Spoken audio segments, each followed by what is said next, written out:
اوقات کو ضائع کرنے والا اور جتنا ایمان کی حلاوت کو ختم کرنے والا اور جتنا فرشتوں کی آمد کو روکنے والا یہ موبائل ہے، خدا کی قسم اس سے بڑا فحش دنیا میں اب تک کوئی پیدا نہیں ہوا تھا، اس سے بڑا شیطان دنیا میں کوئی پیدا نہیں ہوا۔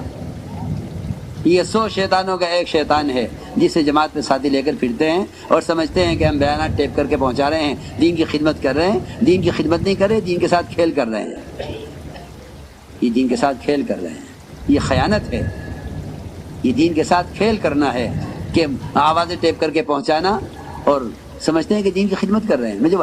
مجھے تعجب ان لوگوں پر جو بیانات ٹیپ کر کے پھیلاتے ہیں اور سمجھتے ہیں کہ ہم دین کی خدمت کر رہے ہیں۔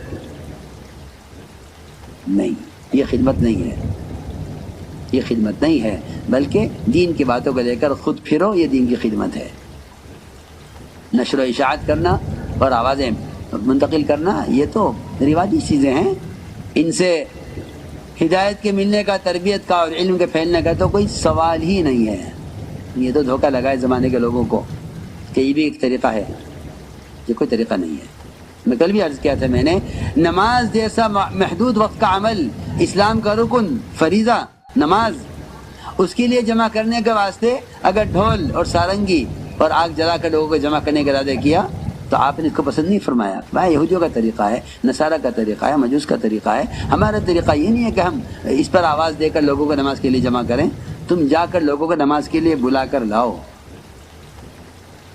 اور اس زمانے کے لوگ ان حالات کو جو محض فحش سے اور گند سے بھرے ہوئے ہیں، انہیں دین کی اشاعت کا ذریعہ سمجھتے ہیں اور اس کے کرنے کو دین کی خدمت سمجھتے ہیں کہ ہم خدمت کر رہے ہیں، کہ آپ کی بات وہاں پہنچا رہے ہیں۔ ہمیں ان لوگوں سے بالکل اتفاق نہیں ہے اور ان لوگوں کے اس کام سے بالکل خوشی نہیں ہے جو دین کی باتوں کو ٹیپ کر کے پھیلاتے ہیں۔ یہ طریقہ نہ اسلام کا ہے، نہ سنت کا ہے، نہ یہ دعوت کا مزاج ہے۔ ہمارے جیسے کہ ملفوظات میں ہے کہ ہمیشہ اس کام کو آلات اور رواجی شکلوں سے، اخبار اور رسائل سے اس کام کو بچانا ہے، کیونکہ اس کام کا مقصد احیاء سنت ہے اور یہ چیز خلاف سنت ہے۔ بس سب بات ہے، لا یعنی باتیں ہرگز نہ کیجو۔ احد کے میدان میں صحابی شہید کیے گئے، احد کے میدان میں صحابی شہید کیے گئے اور ان کی لاش کو وہاں سے اٹھا کر ان کے گھر پہنچایا گیا۔ حضور اکرم صلی اللہ علیہ وسلم تشریف لے گئے ان کے گھر اور آپ نے ان کے گھر والوں کو تسلی دی۔ ان کی والدہ بیٹھی ہوئی تھی لاش کے پاس، ان کے چہرے سے مٹی پہنچتے ہوئے کہنے لگی، میرے بیٹے تمہیں جنت مبارک ہو، تمہیں جنت مبارک ہو۔ آپ نے ہمارے ان کی والدہ سے، تم نے اس کو کیسے جنتی کہہ دیا؟ تمہیں کیا معلوم کہ اس نے اللہ کے راستے میں نکل کر بیکار بات کی ہو؟ ذرا اندازہ تو کریں ہم۔ تعلیم ہو گئی، اب بیٹھے ہیں، دکان پہ کسی چھوڑ کر آئے تھے، کھیت کا کیا حال ہے؟ تم گھر میں کسی چھوڑ کر آئے، گھر والی کا کیا حال ہے؟ گھر کی باتیں شروع ہو گئی۔ اور وہاں احد کے میدان میں جبکہ شہید کے خون کا قطرہ پہنچتا نہیں زمین پر، اس سے پہلے اس کی مغفرت کر دی جاتی ہے۔ شہداء احد کے اور صحابی، اور آپ کیا فرمائیں ان کی والدہ سے؟ تم نے اس کو کیسے جنتی کہہ دیا؟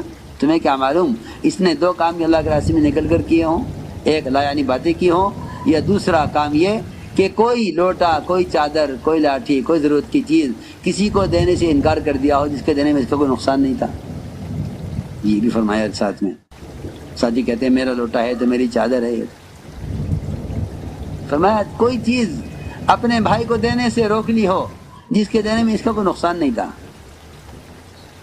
تو میں نے عرض کیا کہ لا یعنی باتیں نہ ہوں، اس طرح ہمیں اللہ کے راستے میں نکلنے میں وقار، سنجیدگی، اپنے امیر کو پہچاننا، امیر کی اطاعت کے ساتھ چلنا، چلنے میں بھی خاص طور پر بازاروں کے ماحول سے گزریں تو کلمہ پڑھتے ہوئے غیروں کے معابد پر گزر ہو، غیروں کے معابد پر گزر ہو تو لازم ہے کہ لا الہ الا اللہ وحدہ لا شریک لہ لہ الملک والحمد یحیی و یمیت وحی لا یموت بیدہ الخیر وہو علی کل شیء قدیر، یہ پڑھتے ہوئے گزرنا چاہیے، ورنہ والی ایسا فرماتے تھے کہ ایسے مواقع پر ایمان کے سلب ہونے کا اندیشہ ہے۔ ہم میں تو احساس ہی نہیں ہے کہ کہاں اس کلمے کا پڑھنا زیادہ ضروری ہے۔ جی ہاں، غیروں کے معابد پر گزرتے ہوئے میں تم سب سے کہہ رہا ہوں کہ اگر اس کلمے کے پڑھنے کا اہتمام نہیں کرو گے تو ایمان خطرے میں پڑ جائے گا۔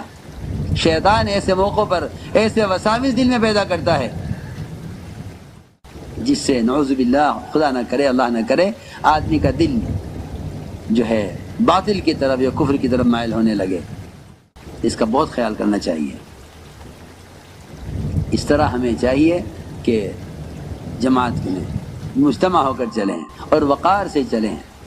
ہمارا سفر اول تو جہاں تک ہو سکے پیدل چلیں۔ اللہ کے راستے کا پیدل چلنا جہنم کی آگ کو حرام کر دیتا ہے۔ صحابہ نے میں اعلان کیا ہے اس کا، صحابہ نے اس کا اعلان کیا ہے کہ اللہ کے راستے پیدل چلنا جہنم کی آگ کو حرام کر دیتا ہے۔ صحابہ سب سواری سے نیچے اتر گئے، اور اس دن سے زیادہ صحابہ پیدل چلنے والے کبھی دیکھے نہیں گئے۔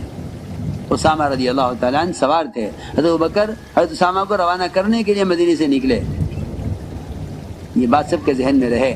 ہماری جماعتوں کی نقل و حرکت کا مقصد اور ان جماعتوں کی نقل و حرکت پر جتنے وعدے ہیں اور ان پر جتنے اجر، جتنے اجور ان پر ہیں، خدا کی قسم یہ سارا کام صحابہ کرام کے کام کے عین مشابہ ہے، عین مشابہ ہے، کام ہی وہی ہے، کام ہی وہی ہے۔ اس لیے کہ اعلاء کلمۃ اللہ، احیاء دین، یہ اس کام کا اصل مقصد ہے۔ حضرت اسامہ نے عرض کیا، مومنین یہ تو آپ سوار ہو جائیں ورنہ میں نیچے اترتا ہوں۔ حضرت بکر نے فرمایا، اسامہ نہ تم نیچے اترو گے نہ میں سوار ہوں گا، اور کیا نقصان ہے ابو بکر کا کہ اگر تمہاری جماعت کو بستی سے باہر تک روانہ کرنے میں مجھے ہر قدم پر 700 نیکیاں ملیں اور 700 درجے بلند ہوں اور 700 گناہ معاف ہوں۔ پھر فرمایا کہ میں نے فرما دیا سنا حضور اکرم صلی اللہ علیہ وسلم کو کہ جو جماعت کو رخصت کرنے کے لیے بھی باہر تک جائے گا بستی کے، اس کو ہر قدم پر 700 نیکیاں ملیں گی، ہر قدم پر 700 گناہ معاف ہوں گے، اور ہر قدم پر اس کو کہ 700 درجے بلند ہوں گے۔ پھر جب رخصت کرنے والے کے لیے اجر ہے تو نکلنے والے کے لیے کیا اجر ہوگا؟ اللہ کے راستے کا غبار، جنت کا دھواں ایک پیٹ میں جمع نہیں ہو سکتے۔ اللہ کے راستے کا غبار اور جہنم کا دھواں ایک پیٹ میں جمع نہیں ہو سکتے، بلکہ حدیث میں فرمایا اللہ کے راستے کا غبار جو پیدل چلنے سے اڑے وہ جنت میں جنت کو حسن کو بڑھانے کے لیے بطور پاؤڈر کے استعمال کیا جائے گا۔ یہ بھی صحیح حدیث میں ہے۔ ایک روایت میں تو یہاں تک فرمایا کہ جو اللہ کے راستے میں وفات پا جائے، اللہ کا بڑا فضل ہے، کرم ہے کہ ہماری جماعتیں ملکوں میں جا کر وفات پا رہی ہیں، وہاں دفن ہو رہی ہیں۔ یہ دین کی حیات کا سب سے بنیادی ذریعہ ہے۔ میں تو خوشخبری دیتا ہوں ان خاندانوں کو